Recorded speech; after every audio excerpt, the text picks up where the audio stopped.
14 octobre. La matinée passée à jouir du beau soleil et du ciel bleu, à regarder la mer et l'escadre, à revoir des amis et surtout à attendre mon cher Pierre qui ne doit quitter son bord que le soir. À 5 heures, je suis sur le quai à l'arrivée des tartanes. C'est la dernière qui me l'amène. Nous allons dîner à notre ancienne pension, libre d'être ensemble jusqu'à demain matin, 15 octobre. Pierre, levé avant jour pour rejoindre son bateau. À 8 heures, je suis sur le quai et prends passage dans le canot du Friedland, heureux de me retrouver sur la mer Bleue au milieu du train des canots majors de l'escadre.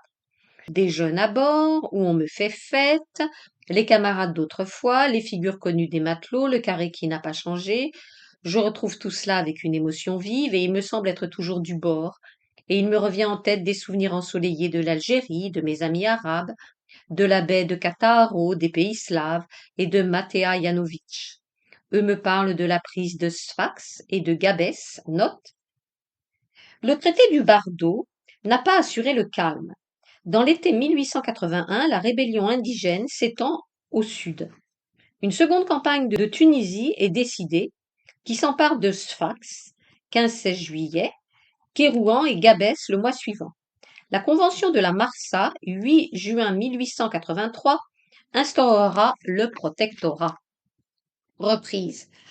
Me parle de la prise de Sfax et de Gabès, que j'ai manqué hélas, et dont le souvenir revit dans leurs récits à tous et dans les bibelots du pillage. Sur mon cher Pierre, c'est un concert de louanges, tout le monde ici l'apprécie et l'estime. J'ai peine à m'arracher de ce bateau, et de ce bon air, et de ce soleil, et ma vie que je vais retrouver à la majorité de Rochefort, vue d'ici, m'apparaît plus terne encore et plus monotone. À 11 heures, je redescends à terre par le canot major, emmenant Pierre qu'on me donne jusqu'à demain matin. Nos heures passent vite à refaire nos promenades habituelles, à causer de mille choses sous le beau soleil et le beau ciel. En somme, une bonne journée sans nuages et sans autre tristesse que la pensée de nous quitter demain. 16 octobre. Avant le soleil levé, comme toujours, Pierre m'embrasse et me fait ses adieux. J'aurais dû le demander pour 2 jours, hier, quand je suis allée à bord. Il est trop tard maintenant. Et jusqu'à 3 heures de l'après-midi, heure de l'express, il me faudra rester là, tout près de lui, sans le voir. Chez Jousselin, un quiproquo très singulier se continue au sujet de mon mariage. Il est persuadé que je viens de me marier clandestinement à Paris et je le laisse dans cette erreur. Je reste assis sous les tentes des cafés du port, à regarder l'escadre et la mer bleue, à respirer cet air tiède et délicieux. Je ne peux plus m'arracher de cette Méditerranée. À 3 heures, départ par l'express, avec Aner, du Friedland, et 2 ou 3 autres. Route ensemble et dîner à Marseille, il me quitte ensuite. À minuit, rencontrer un marabout, grand dignitaire Yolof du haut fleuve du Sénégal qui se rend à Bordeaux. Nous montons dans la même voiture, causant Yolof à l'étonnement des voisins. Nous avions là-bas, au bord du grand fleuve triste que j'ai cherché à peindre dans le Spahis, beaucoup d'amis communs. Et de minuit à 2 heures du matin, le Sénégal revit pour moi comme dans un rêve, très étrange rencontre. À 2 heures, je dis adieu à ce grand nègre de 6 pieds et descends à Toulouse. À 8 heures du matin, j'arrive à Carbone. Note, à 40 kilomètres au sud de Toulouse. 2 tristes heures passées à Carbone. Heureusement, j'ai fini ce que j'avais à y faire avant 10 heures. Note. Que vient faire Lottie dans ce village de Haute-Garonne? Mystère.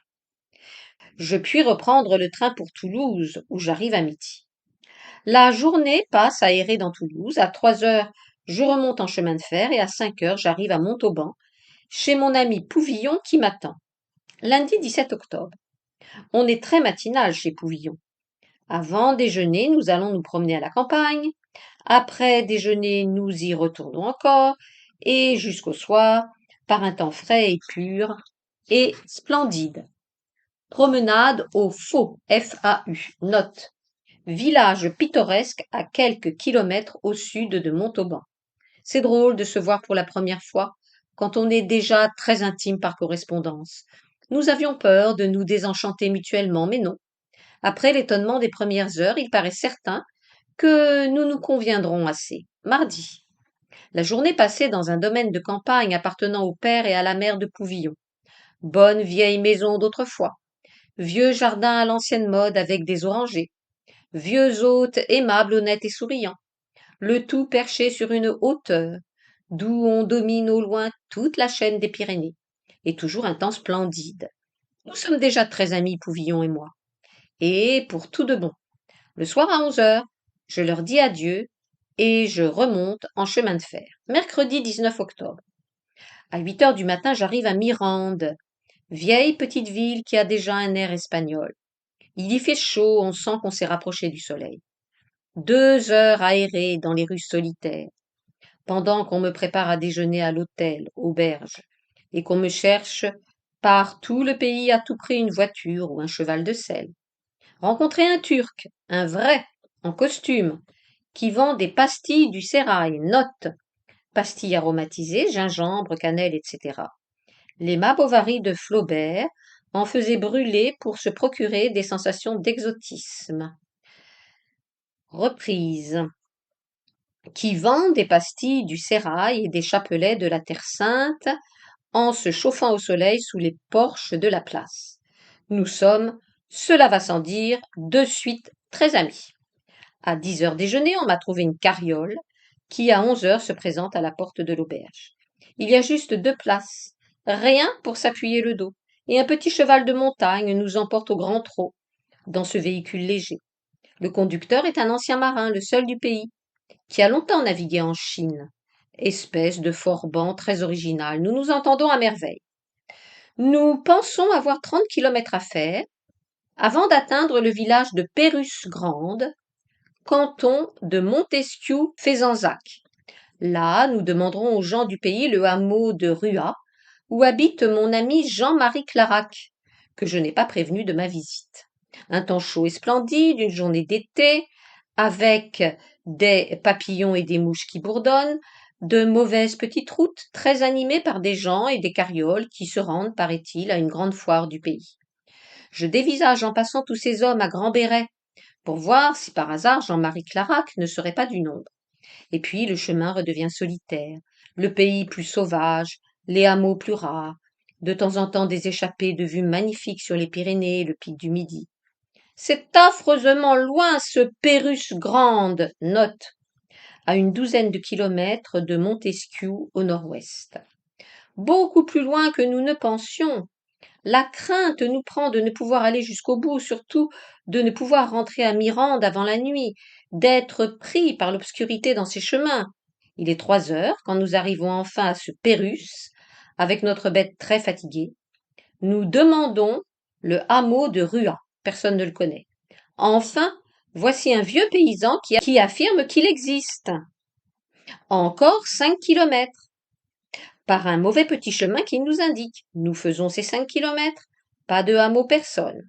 Une vieille femme qui garde des moutons ne connaît pas ce Rua. Le découragement nous prend. Passe un homme qui nous rassure. Encore 5 autres kilomètres. Nous sommes en bonne direction. Et nous revoilà en route. 2 vieilles maisonnettes isolées. C'est bien Rua. Nous demandons avant d'arriver à des jeunes gens qui labourent s'ils ne connaissent pas Jean-Marie Clarac, qui a été marin. Oui, disent-ils.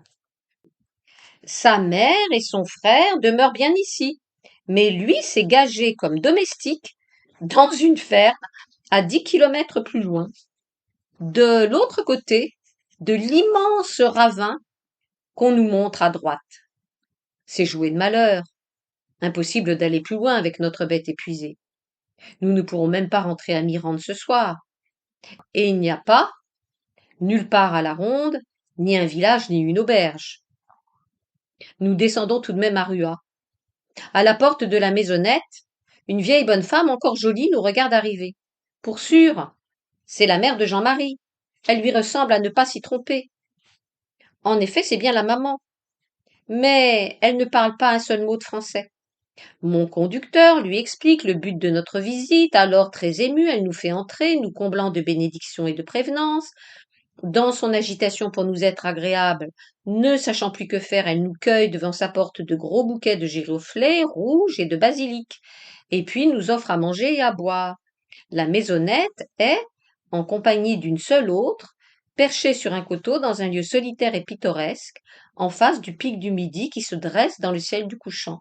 Elle appelle son fils aîné qu'on voit labourer là-bas, au-dessous de nous, avec 2 bœufs magnifiques. Lui va nous tirer d'affaire. En effet, le temps de rentrer ses bœufs, et il va partir à pied pour le hameau où habite son frère. Il le ramènera avec lui. À 8 heures, ils seront de retour tous deux. Nous souperons tous ensemble. On s'arrangera pour nous coucher tous, y compris notre cheval et notre carriole. Et demain matin au jour, nous nous remettrons en route. J'accepte ce plan. Seulement, je vais l'accompagner à la recherche de son frère. Pendant l'expédition, mon conducteur aidera à la vieille mère à faire les préparatifs de notre souper. Et nous partons tous deux, marchant d'un bon pas et causant gaiement, 10 kilomètres environ. Et nous arrivons au hameau de Castillon-de-Bas. La nuit tombe. Dans ce hameau perdu, une animation pastorale. Une dizaine de laboureurs, conduisant chacun une paire de bœufs, achèvent en chantant leur travail du jour. C'est une scène primitive dans un lieu isolé. Il semble que tout, dans ce lieu, ne soit plus de notre siècle. Jean-Marie est l'un de ces laboureurs. Je le reconnais à peine à sa charrue, ne le connaissant qu'en matelot. Le béret campagnard lui va à ravir. Il manifeste une grande joie de me voir. Et tous les autres m'entourent. Vite, il met ses plus beaux habits, il faut boire quelque chose chez ses maîtres pour lui faire plaisir. Et puis nous nous mettons tous les trois en route. Il est 8h30 à peu près, quand nous sommes de retour à Rua. Une nuit magnifique, froide, avec des senteurs d'automne. La marche nous a donné très grand faim. En arrivant, nous trouvons une flambée joyeuse qui brille dans la cheminée immense.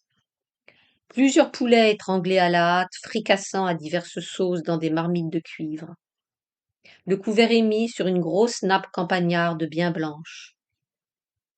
Ce dîner n'en finit plus. Il y a du vin excellent et du jambon et des oies confites et toutes sortes de plats. Et puis du café et puis du punch. Ces braves gens ne savent qu'imaginer pour me bien recevoir. Et nous sortons de table à minuit pour aller nous coucher. On s'est arrangé le mieux qu'on a pu. Le conducteur est installé dans le grenier à foin. Moi je couche avec Jean-Marie dans le petit lit très blanc de la chambre d'honneur. Nous n'aurons pas longtemps à dormir. À 3 heures du matin, on nous éveillera pour partir. Jeudi 20 octobre. À 3 heures du matin, en effet, Antoine Clarac, le frère aîné, vient nous éveiller, Jean-Marie et moi, de notre profond sommeil. La vieille maman est déjà debout, le feu flambe. Un bon déjeuner et de la soupe bien chaude qu'il faut avaler bon gré mal gré, en prévision de la route, pendant que dehors on attelle la carriole. À 3h30, je serre la main à mes braves amis, en portant toutes sortes de bénédictions et de souhaits de bon voyage. Cela me fait de la peine de les quitter, Jean-Marie surtout. Il s'en va de son côté, lui au hameau de Castillon, où il a promis d'arriver avant le jour pour panser les bœufs. Et la carriole se met en route, cahotée dans la nuit noire par les mauvais petits chemins de montagne. Il fait grand froid et le vent nous cingle la figure. Après 2 heures et demie de route, dans un espèce de demi-sommeil pénible, nous entrons aux premières lueurs du jour dans le village de Bassou, note Bassou à l'ouest de Montesquiou, qui est au tiers du chemin. Vieux village du Moyen Âge fortifié, avec portes en ogive. Il y a des porches, des rues couvertes comme en Orient les bazars, et un immense donjon qui domine le tout de sa masse fantastique. En m'éveillant là-dedans, j'ai perdu la notion du lieu, et m'imagine tout à coup être à Stamboul, dans le quartier de Yedi Koulé, au pied d'une des 7 tours. Le lever du soleil est splendide sur les Pyrénées et le pic du Midi. Plus loin, dans la vallée de Montesquiou, la pluie nous prend. À 9 heures, nous arrivons à Mirande, un peu trempés. Déjeuner à Mirande et pris le train pour Bordeaux, dîner à Bordeaux. où je trouve la pluie froide et le temps d'hiver. À 2 heures de la nuit, j'arrive à Rochefort, à la maison, où mes deux pauvres vieilles, mère et tante, avaient veillé au coin du feu pour me tenir prêt un petit souper tout chaud. Il fait bon d'arriver chez soi, quand on a deux si bonnes vieilles à vous attendre au foyer. Vendredi 21 octobre. Par le train de midi arrive l'ami Pouvillon. Samedi 22 octobre. Nous partons, Pouvillon et moi, pour Marennes, où nous arrivons pour dîner par la voiture de 7 heures. Dimanche 23 octobre.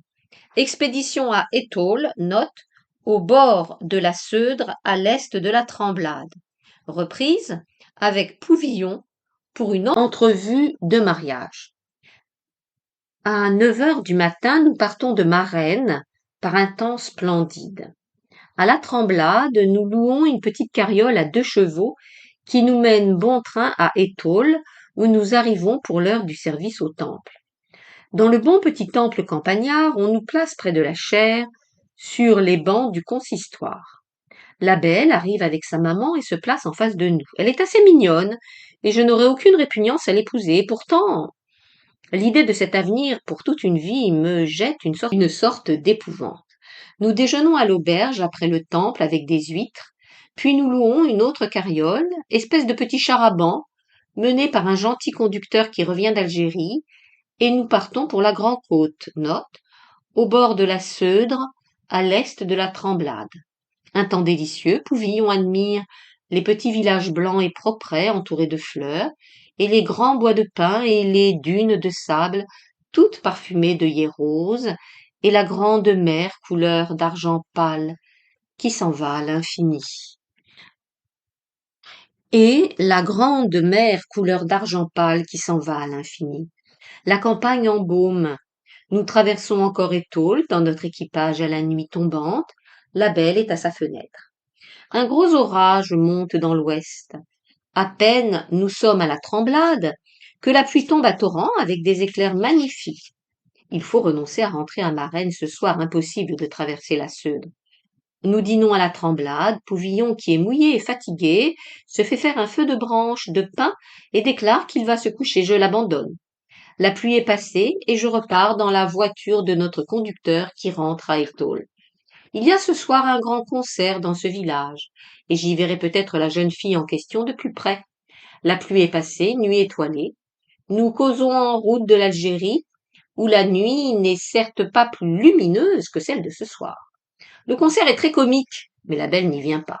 Je vais remercier monsieur le pasteur Balland et puis me coucher à l'auberge. Lundi 24 octobre, au petit jour, je me lève et pars à pied pour la Tremblade. Temps magnifique, je vais réveiller Pouvillon à l'auberge et nous partons toujours à pied pour Marennes. Passer la Seudre tout doucement par temps calme, nous arrivons pour déjeuner. Après-midi, une longue promenade un peu saupoudrée de pluie, à la côte, à Bourse-Franc, au petit port du Chaput, à la Pointe. Tout cela pour Pouvillon est neuf et délicieux. Pour moi, c'est un charme mélancolique et intraduisible de vieux souvenirs d'enfance. Nous rentrons à 6 heures par la voiture de la Pointe pour jouer au petit papier. Mardi 25 octobre. Dès le matin, nous montons au vieux clocher de Marennes, Pouvillon, Ninet et moi. Après-midi, dans le bois de la Gataudière, avec la mer au bout de l'horizon, par un vrai temps d'été plein de chants d'oiseaux et de bourdonnements d'insectes. Le soir, nous repartons pour Rochefort. Jeudi 26 octobre. Pouvillon repart pour Montauban par le train de 1 heure et moi, je reprends mon service monotone auprès de l'amiral après un mois de liberté. Rochefort, 10 novembre, plus 15 jours. Italique, une lettre. Lettre à Jousselin. Je vais vous répondre avec calme, sans impertinence et même sans amertume, en mémoire de notre intimité passée. Il est certain que vous avez eu par instant de l'affection pour moi et que vous avez été aussi, malgré mes dénégations et nos incompatibilités de caractère, un de ceux auxquels j'étais le plus attaché. Je ne relève pas les sentiments bienveillants dont vous m'assurez, mais le ton impoli de votre lettre que je ne veux pas imiter. Je vous la renvoie, je vous la pardonne. Peut-être un jour vous regretterez de l'avoir écrite. L'insolence cherchée avec laquelle vous parlez du dénommé Pierre est ce qui me surprend le plus. En effet, c'est en affectant de mépriser les personnes qui leur sont chères qu'on arrive à faire aux gens les blessures les plus difficiles à pardonner. Mais c'est manquer absolument de délicatesse que d'employer ces moyens pour faire mal. Et jusqu'à ce jour, j'avais cru au contraire qu'il y avait une grande délicatesse de sentiment chez vous. Peu importe, comme vous dites. Cette déception complète sur celui qui était mon ami Jousselin, je l'accepte. Je l'ajoute à la somme de tant d'autres et je passe assez tristement mon chemin, Julien Viau. Inutile de me répondre. Je vous serais reconnaissant peut-être d'un bon mouvement que vous pourriez avoir, mais il me serait impossible de revenir sur l'impression que vous m'avez produite. Merci du dernier service que vous m'avez rendu pour mon frère Pierre. Samedi 10 décembre, plus un mois. A. L. Jousselin, italique. Note, Monsieur Jousselin avait répondu en commentant la lettre de Pierre Loti avec des crochets. Fin de note. A. L. Jousselin. Un petit bulletin de ma situation pour finir. Mon mariage manquait, et il a bien fait. Dans les circonstances actuelles, c'est un soulagement. La jeune fille aurait eu 800 000 francs. Une belle affaire que j'aurais eu quelques scrupules à conclure. Son père a fait preuve de clairvoyance en me refusant. Je me débats contre mon passé, contre le cadavre caché dans un coin. Vous savez qui en ce moment me donne de terribles secousses. Et cette lutte encore n'est rien. Tout cela balayé par un orage inattendu qui monte sur ma tête, qui monte si vite que je n'ai pas eu le temps de le voir venir. Un amour, un entraînement de mes sens contre lequel je ne puis rien. Tout s'efface et s'absorbe. Dans ce sentiment unique, je me sens glisser sur cette pente délicieuse et terrible, qui aboutira à quelques bourbiers noirs. Et je voudrais que cette heure de trouble durât toute ma vie. Mercredi 14 décembre, à L. Jousselin, italique. Je vous envoie la lettre que vous me demandez. Je n'ai eu aucune peine à la retrouver. Conservez-la moi, car j'y tiens beaucoup. Vous me l'aviez écrite pour me distraire dans un des moments les plus sombres de ma vie, celui où j'étais allé demander un repos de quelques jours à la train. Vous avez reçu ma lettre de samedi, vous savez dans quelle situation je suis. Alors ne vous étonnez pas que je ne puisse vous envoyer des idées. Je n'en ai plus. Aujourd'hui, c'est un fait accompli. Et quand je songe à ces ivresses, à la rapidité stupéfiante de cet abandon, je me sens trembler.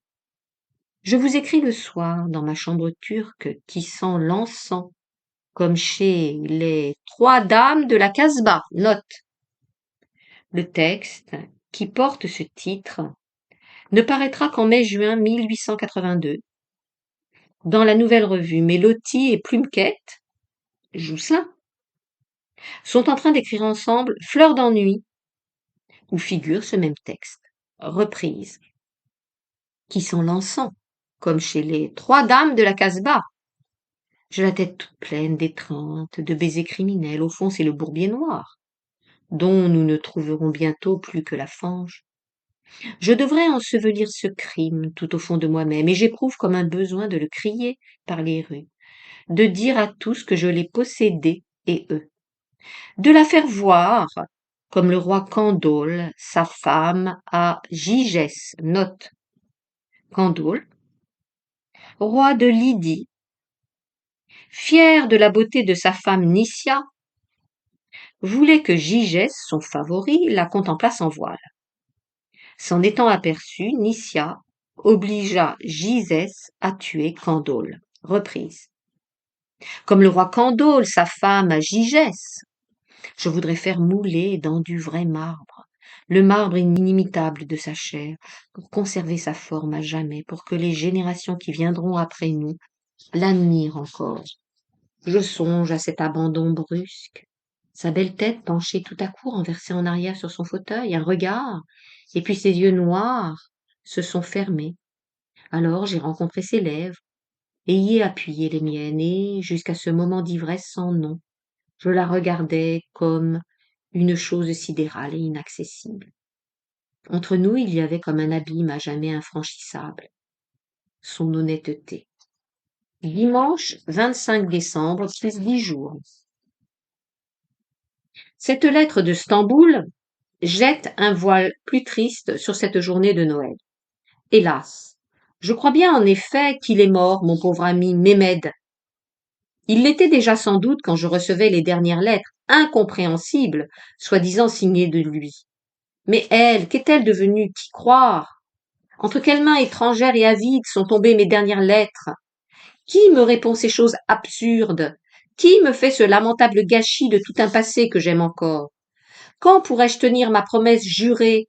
Et quand y reviendrai-je à Stamboul? Hélas! C'est un rêve que je fais la nuit constamment et qui revient toujours avec une singulière persistance. Je reviens à Stamboul dans une espèce de nuit sinistre. Mon bâtiment est sur le Bosphore, toujours devant Fundoukli.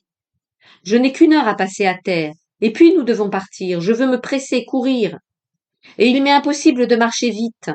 Et comme il est étrange et transfiguré ce Stamboul de rêve. Généralement, j'arrive à Cassim Pacha et je trouve Mehmed râlant sur un lit au fond d'un bouge noir. Il me dit: Va vite, elle t'attend chez la vieille femme négresse. Alors je m'en vais, je ne reconnais plus les rues, je me perds, ou je rencontre quelques amis qui m'arrêtent, Riza Effendi, Rechad Pacha ou d'autres. Les petites rues sont obstruées par des rassemblements de spectres et je ne peux passer. Ou bien les ponts sont ouverts sur la Corne d'Or pour le sultan qui passe avec grande magnificence. Et mon bâtiment va partir, et je m'éveille avant d'avoir pu arriver jusqu'à elle. Jamais, jamais, même en rêve, je ne puis la revoir. Rochefort, 30 décembre, plus 5 jours. Je rêvais cette nuit que j'étais en Algérie, dans la campagne, aux environs d'Oran. Cette campagne, au début du rêve, était exacte et n'avait rien de trop fantastique. C'étaient bien les roches rouges et les touffes d'aloès. Il y faisait chaud sous un ciel terne. J'entrai dans une grotte que je connais, au pied de la montagne du Marabout. Je m'étonnais de la voir toute brillante de gemmes roses et bleues, comme tapissée de pierreries. Guillemets. Ce n'est rien, me dirent deux petites filles de la colonie espagnole qui passaient par là. C'est du clinquant. Ce sont les zouaves qui l'ont arrangé de cette façon pour une fête qu'ils comptent y donner demain. Je m'enfonçai dans la grotte, il y avait des couloirs et des couloirs à l'infini, de plus en plus brillants, de pierreries et de mosaïques étranges. Enfin, je ressortis dans la campagne. Mais cette fois, c'était une Algérie extraordinaire et grandiose, des collines désertes et nues, avec çà et là de grands arbres singuliers, gigantesques comme des baobabs. De loin, je vis venir des Arabes magnifiques, menant des chameaux plus grands que nature, qui étaient surmontés d'édifices comme ceux de la Gouate. Ils passèrent près de moi, une vieille femme se détacha de la caravane et vint me trouver. C'était bien la plus étrange que j'ai vue en rêve ou en réalité. Fauve, ratatinée, goguenarde, bouffonne, sinistre, tenant du singe, du renard, de la momie et du cadavre.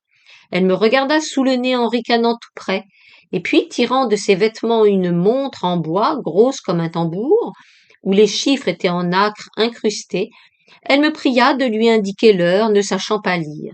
C'est alors que je m'éveillai. 31 décembre, lendemain.